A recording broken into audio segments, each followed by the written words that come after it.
Today I'm going to show you how to create your own sword bag. I know this is very different from what I would normally post, but I was really proud of the end result and I really wanted to share it. I enjoy practicing kendo in my downtime, and my old case could really use some TLC. Actually, I'm just going to go ahead and make a new one. Now, I'm definitely not an expert in historical Japanese sewing, but with that said, I don't think kendoka are sticklers for classically made sword cases.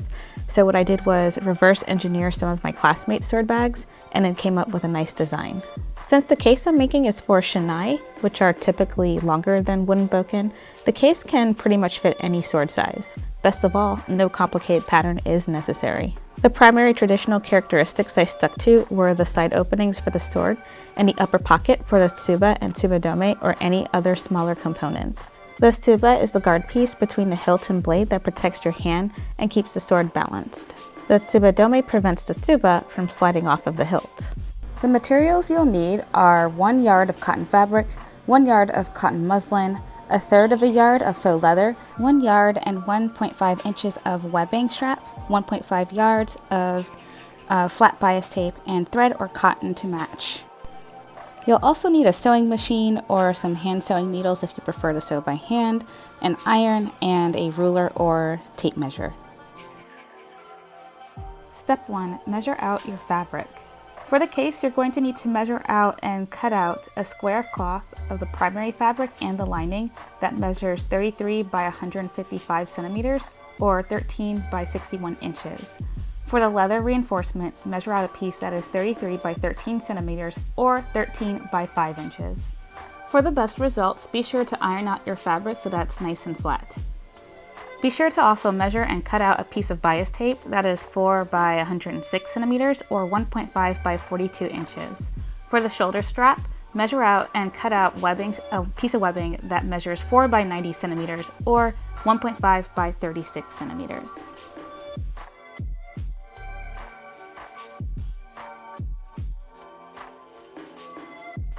As a side note, just so that you're aware, I did originally start off using black velvet in order to line my sword bag. However, eventually I do end up starting over and switching to white muslin because the velvet started gathering and bunching up in a very weird way. So if you notice a change in the fabric, that's what happened. Step 2. Sew the lining onto the pattern fabric. Line up the fabric and the lining with the right sides facing each other. Use an iron to press them flat. Then pin the fabrics into place and sew 3 of the sides together, leaving a 1/4 to 1/2 inch or 1 centimeter seam allowance.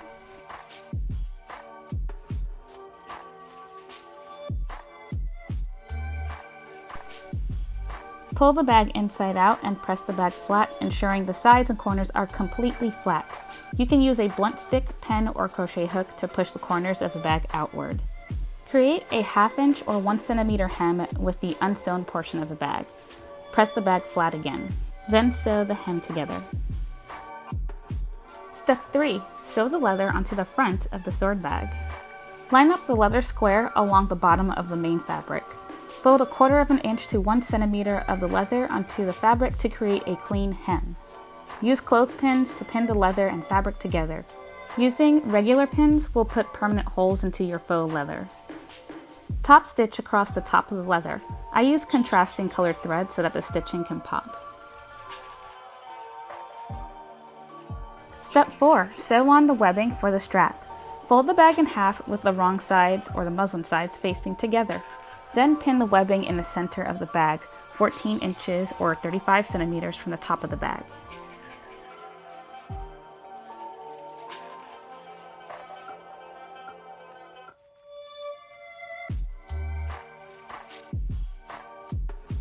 Top stitch a 1.5 by 1.5 inch or 3.5 by 3.5 centimeter square onto the webbing and front of the fabric. To secure the strap, enforce it by sewing an X in the middle of the square.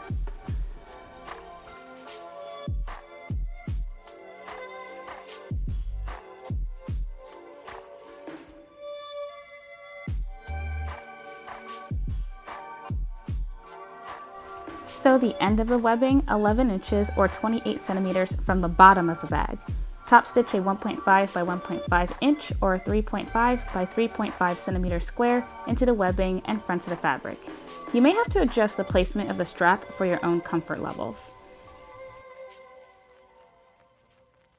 Step 5. Sew on the ties. You're going to fold the bag in half again with the wrong sides facing together.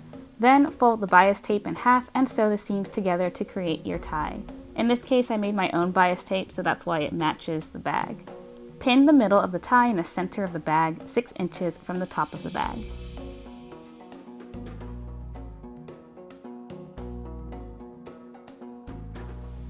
Just like with the webbing, you're going to top stitch a 1 by 1.5 inch square into the tie and front of the fabric. To secure the tie, enforce it by sewing an X in the middle of the square. Hem the ends of the ties or tie a knot so that they don't fray.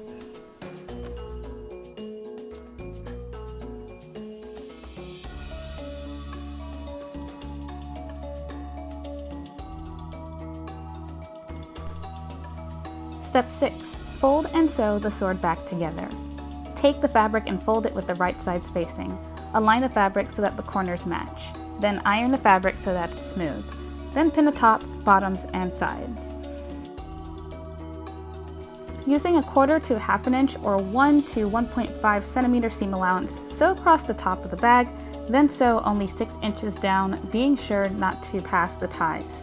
Backstitch and cut off your thread. Leave an 8-inch gap, then continue sewing down the length of the bag and across the bottom of the bag. This gap will serve as your opening for your sword.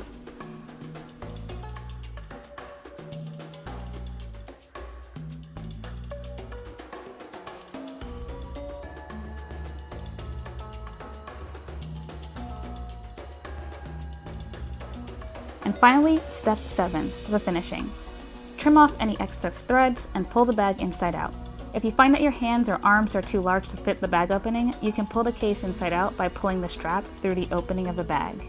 Use a blunt stick, pen, or a crochet hook to push the corners of the bag outward. Give your bag a final press with an iron.